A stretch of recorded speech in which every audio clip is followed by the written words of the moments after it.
kasih. Selama ini kamu selalu jadi sosok yang hangat buat ibu. Dan makasih kamu mau terima ketidaksempurnaan ibu waktu ibu bilang ibu tuh kangen sama kamu. Ibu, rasa patah hati dalam hati saya ini terobati dengan jalanmu yang terbaik. Walaupun itu lebih baik untuk anakku, tapi kurang baik untuk aku ikhlas. Ya Allah, ajarkan aku keikhlasan. Caca tuh kuat banget deh, maksudnya dia di orang-orang terdekatnya seperti tidak pernah terlalu seperti victim gitu, selalu kuat, selalu seakan-akan ya udah ini semua perjalanan mesti kita lewatin gitu aja.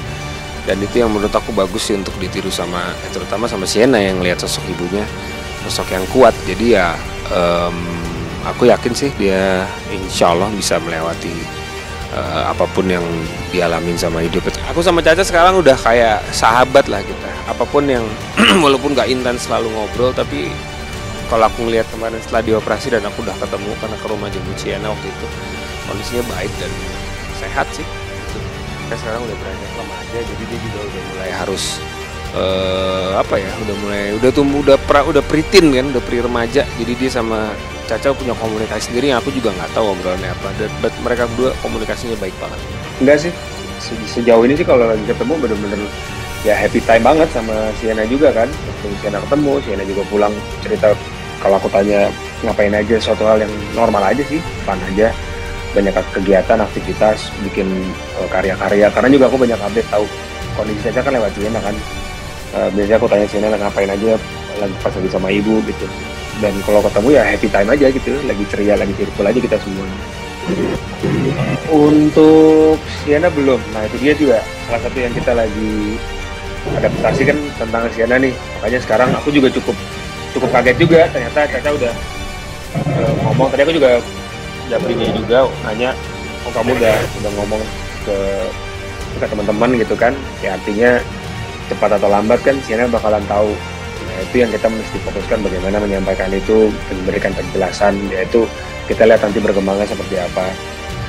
Karena kan itu butuh keseragaman kan, aku nggak mungkin sendiri gitu, artinya kita sama-sama cari apa yang paling bisa kita sampaikan. Semuanya bisa kita sampaikan dengan baik. Sienna juga udah besar, dia nggak bisa lagi ibaratnya kita kasih tahu cuma setengah-setengah, dia akan bertanya terus. Ya artinya kondisi seperti ini mesti kita bicarakan gitu, apa yang mau disampaikan dan apa yang harus dipersiapkan. Pada akhirnya lalu ditampilkan ke media sosial. Ini menurut saya kayak semacam curahan hati lah. Kalau saya melihatnya gini, ini kayak dia mengungkapkan suasana hatinya, mengungkapkan perasaannya, mengungkapkan kebutuhannya, mengungkapkan perspektifnya tentang apa yang terjadi dalam pernikahan, gitu ya. Poin-poin yang diungkapkan menurut saya hal-hal yang entah mungkin terjadi betul di realita pernikahan dia, atau memang secara umum bisa terjadi, karena nggak cuma Ria Ricis yang mengalami masalah seperti itu, halayak ramai pun banyak gitu ya. Kalau saya lihat sekilas dari gesturnya, ekspresi yang sering ditampilkan di televisi dan media sosial, dengan ekspresi yang tersenyum lebar gitu ya, interaktif gitu ya, bisa dipastikan memang baik Ria Ricis maupun Teuku Riyani orang-orang yang extrovert, berani lah. Apakah itu sebagai mencari perhatian? Menurut saya sih mungkin enggak ya. Untuk orang seperti Ria Ricis, dia dikelilingi oleh orang-orang yang kompeten, entah dari sisi agama, dari sisi pengetahuan terkait pernikahan. Saya yakin dia dengan mudah lah bisa menemukan gitu ya sosok-sosok yang bisa memberikan banyak pencerahan lah terkait itu. Pengaruhi oleh semua pengetahuan, pengalaman, luka batin atau traumatik yang pernah mereka lalui sebelumnya, di kehidupan sebelumnya gitu ya. Nah, baiknya adalah antara si pria dan wanita ini, mereka perlu saling keterbukaan untuk mengungkapkan visi misi mereka pada saat mau menikah. Aku ingin pernikahan yang seperti apa sih? Aku butuh sosok seperti apa sih? Aku ingin menjadi seperti apa nanti? Berkarir bagaimana? Mencari uang bagaimana? Termasuk pada akhirnya juga harus membuat kesepakatan antara bagaimana untuk mengasuh, mencari nafkah, hubungan seks gitu ya, pengelolaan uang, termasuk bagaimana harus berbakti kepada orang tua dan mertua. Nah, kalau ini tidak dilakukan, banyak pasangan yang pada akhirnya setelah menjalani pernikahan, mereka sama-sama syok. Nggak tahu, kita tidak bicara ini orangnya baik atau ini orangnya buruk. Tidak, karena kembali lagi masing-masing mereka ini bawa perspektifnya masing-masing gitu ya. Oh, aku inginnya pernikahan yang A, ternyata pasangannya aku ingin pernikahan yang B. Nah, ini kan nggak ketemu jadinya gitu. Apakah mereka sama-sama orang yang jahat? Belum tentu, hanya mereka memiliki perspektif yang berbeda. Mungkin sudah lelah kali ya. Biasanya gitu, itu ungkapan emosi, entah sifatnya sesaat atau karena sudah merasa sudah tidak ada jalur komunikasi yang bisa untuk menjembatani perbedaan perspektif antara tadi tuh suaminya dan dirinya gitu ya. Kalau ada postingan dari Mbak Ria Ricis ya tentang 11 poin yang dapat menyebabkan kehancuran rumah tangga, itu udah umum. Sudah umum ya, setiap orang boleh saja. Beliau mungkin mengambil daripada beberapa penggalan-penggalan kalimat bijak, hikmah dari para asatidz atau ustadz yang tentang rumah tangga. Tentunya itu kan bicara umum. Jangan jadi juga netizen menyatakan bahwa ini ada something dengan rumah tangga beliau ya. Ya memang pertama tidak boleh ada unsur ikut campur dari siapapun, karena rumah tangga itu adalah berdua, suami dan istri. Ya tidak boleh ikut campur orang tua, mertua, ya, adik, kakak, ipar dan lain sebagainya. Ini urusan rumah tangga itu urusan berdua. Ya.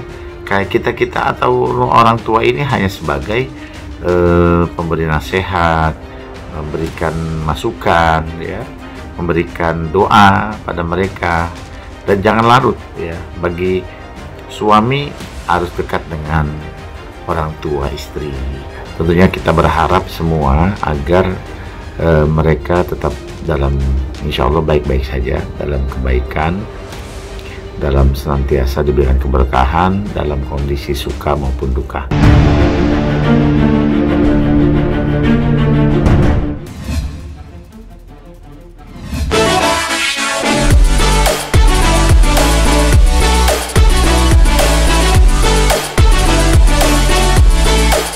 Bukan tanpa sebab, motor tersebut Raffi berikan lantaran ia mengetahui jika Abizar memang gemar mengendarai motor seperti mendiang ayahnya UJ. Lantas, seperti apa Abizar memaknai usianya yang kini telah menginjak usia 22 tahun?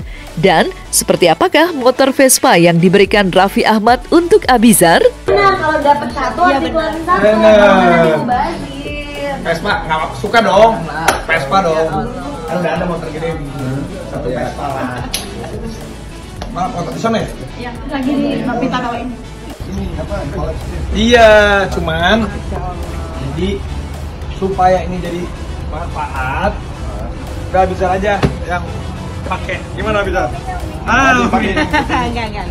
Nggak apa-apa buat bicara sama Umi. Nih, ini nomor seri 17. Jadi ada serinya nih. Oh, 17 itu angka lahir aku ya. Jadi buat Arif Muhammad, bro, biar lebih bermanfaat dan barokah sama Abizar, lebih muda, lebih sering naik motor. Gue sering masuk angin, bro. Jadi gue tahu Arif Muhammad ngasih ini juga tadinya biar dia punya perkumpulan motornya Preps. Jadi Abizar aja yang lanjutin. Gimana? Makasih banyak. Kamu tolong tahu nih Abizar ya. Umi, semoga berkah nih. Ya, bisa. Ya. Nih, Arif Muhammad, my brother. Ini motornya waktu itu kan gue dikasih dari grup. Cuman gue jarang pakai. Jadi biar lebih manfaat. Ya sih usia tetap usia, nggak bakal pernah berubah gitu loh. Yang perlu dimaknai apakah ada perubahan ke depannya apa enggak gitu. Ada goals nggak pernah. Gue pribadi nggak pernah mikir kalau gue harus punya goals ke depannya, karena kalaupun gue mikir gue punya goals, gue malah semakin menjadi terobsesi gitu. Gue nggak mau. Lebih baik ya udah biarkan aja gitu. Kalaupun ada ya alhamdulillah, kalau nggak ada juga nggak apa-apa. Nah, tapi di usia Jejak kemana dulu nih? Sebenarnya maksudnya kan dari tadi udah dijelasin gitu loh, jejaknya banyak, nggak harus spesifik dalam satu hal gitu loh. Makanya ditanya kalau jejaknya kemana dulu. Kalaupun jejaknya ke arah dakwah yang seperti apa dulu. Gitu. Tapi kalau benar-benar tujuan kayak apa ya? Tanggung jawab yang besar. Tanggung jawab besar banget, karena sebuah ustadz itu akan dilihat perilakunya. Bukan cuma sama bukan cuma sama kepada siapa yang dia sampaikan gitu, tapi juga kepada siapa yang dia tuntut ilmunya.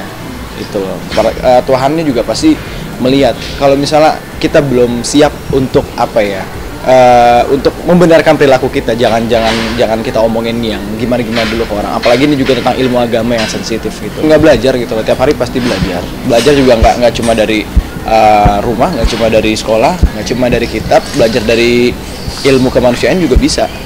Allah sudah tetapkannya seperti ini kan, semua kita dari jodoh, maut, umur, semua kan di Lauhul Mahfuz sudah dicatat semuanya. Iya, saat itu. Ya orang waktu itu mau lahir dia, kita masih ada di dalam bioskop, gimana? Udah menonton jadi artis kan, jadi pemain. Ya orang udah mau, aduh mules nih gitu kan. Kita masih asik aja nonton. Itu lucu sih, itu lucu. Enggak, saya masih kuat kayaknya, Mbak. Enggak dong. Kalau yang di bioskop terus bawa popcorn. Gitu. Karena kan saya detik-detik mau lahirin itu masih yang jalan ke sana jalan ke sini gitu kan. Bahkan waktu hamil siapa ya, saya udah 9 bulan tapi ke Malaysia nyebrang itu tuh Uje sampai ya gile-gile sama beliau saat itu juga sama Uje. Itu pas ulang tahun itu beliau maunya cuma berdua aja. Biasa kan kalau pergi tuh suka rame-rame sama asistennya juga, ini nggak mau, berdua aja udah gitu. Jadi pas kita udah mulus-mulus kebingungan sendiri, akhirnya nelpon-nelponin, cepetan, bini gue udah mulus nih. Tapi Kak Bizar tahu nggak ceritain? Enggak, baru tahu. Sampai orang bioskop, ya Allah Ustaz, buruan. Filmnya belum selesai itu ada. Ayo Bi, buruan, udah mulus nih. Tapi jadi nggak lucu Mbak brojol di bioskop.